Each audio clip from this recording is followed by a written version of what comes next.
Halo, selamat datang di channel Penilaian ID, Pusat Informasi, Media Edukasi, Penilaian, dan Properti. Bersama saya Asti Widyahari.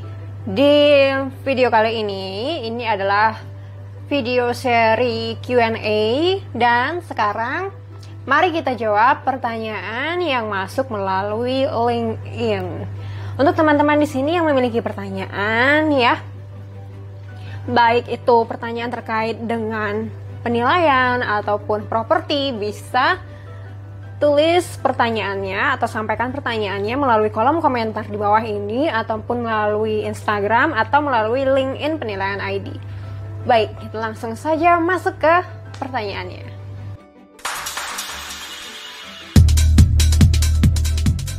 Kita baca pertanyaannya ya. Pertanyaan datang dari Fadil Mahdirianto nih ya. Pertanyaannya, Mbak Asti izin bertanya, untuk penilaian properti yang menggunakan income approach atau pendekatan income atau pendekatan pendapatan, apakah untuk seluruh properti? Lalu saat kita melakukan penilaian kepada debitur yang mengagunkan rukonya ke bank, apakah harus menggunakan income approach dengan memperhitungkan pendapatan dari ruko tersebut? Kemudian bagaimana jika debitur yang mengagunkan propertinya berupa rumah yang katanya ada pendapatan melalui sewa? Karena yang biasa kita gunakan adalah market dan cost approach. Mohon pencerahannya Mbak Asti. Oke. Itu dia pertanyaannya. Sekarang kita jawab. Untuk penilaian properti yang menggunakan income approach ini, apakah untuk seluruh properti? Tidak. Nah, untuk yang belum tahu, di dalam dunia penilaian itu ada 3 pendekatan untuk penilaian properti. Pertama ada pendekatan pendapatan ya, atau income approach ini. Kemudian ada pendekatan pasar. Lalu yang ketiga ada pendekatan biaya.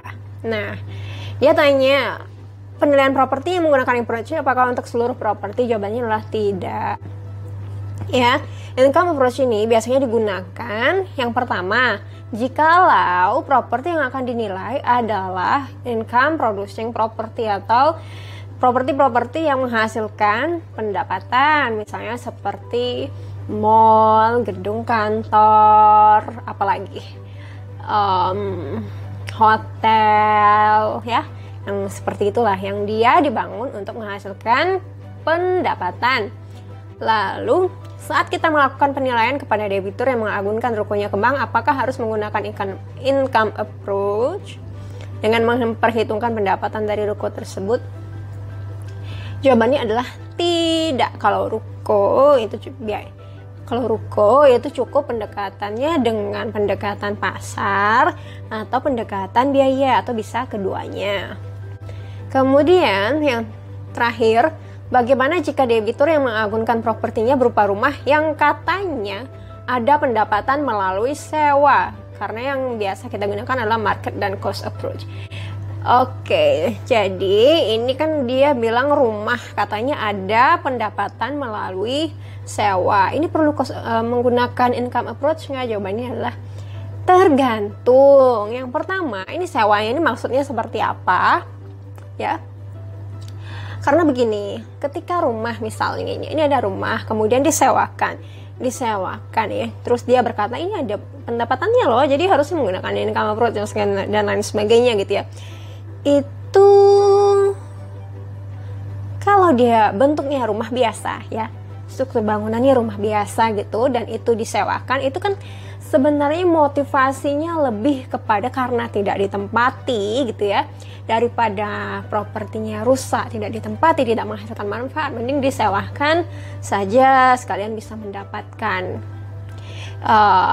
income tahunan dari sana, selain juga bisa mendapatkan capital gain gitu ya.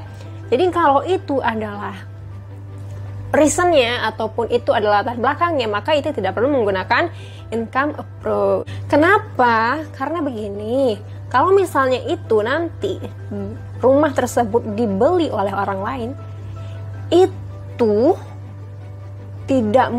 maksudnya tidak ada jaminan bahwa rumah itu akan tetap disewakan.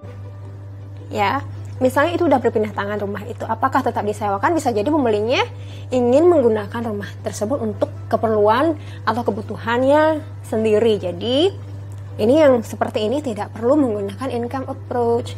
Beda dengan ini ada yang namanya disebut rumah, tapi dia dari segi struktur, bangunan, segala macam didesain, dibangun untuk menghasilkan sewa. Misalnya seperti apa? Misalnya seperti kos-kosan ya, kan kita banyak ini temukan yang ini namanya rumah, cuman dia dibangun seperti dia dibangun seperti kos eksklusif gitu ya, ada sekian puluh kamar, masing-masing kamarnya ada kamar mandi gitu ya. Itu ketika dipindah tangankan, untuk misalnya orang tersebut tidak menggunakannya lagi sebagai kos-kosan, atau mungkin digunakan untuk kepentingannya sendiri, untuk rumah tinggal keluarganya, maka akan ada penyesuaian denah rumahnya, ganti layout, segala macam. Jadi kalau yang itu ya perlulah menggunakan income approach. Seperti itu ya.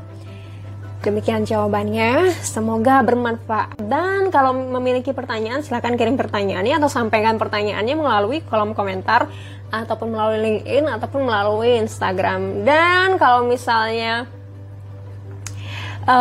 ingin bertanya langsung kepada saya juga bisa. Biasanya saya buka Q&A di hari Selasa di Instagram saya. Kalau nggak hari Selasa, biasanya hari Senin. Selama ini udah berjalan rutin setiap minggu. Terima kasih, semoga bermanfaat. See you on the next video. Bye. Izin bertanya. Kok slow ya? Mbak Asti, izin. Itu dia pertanyaannya. Kok kenapa aku kena matahari ya? Tadi nggak kena. Tapi seru juga ada lampu-lampu.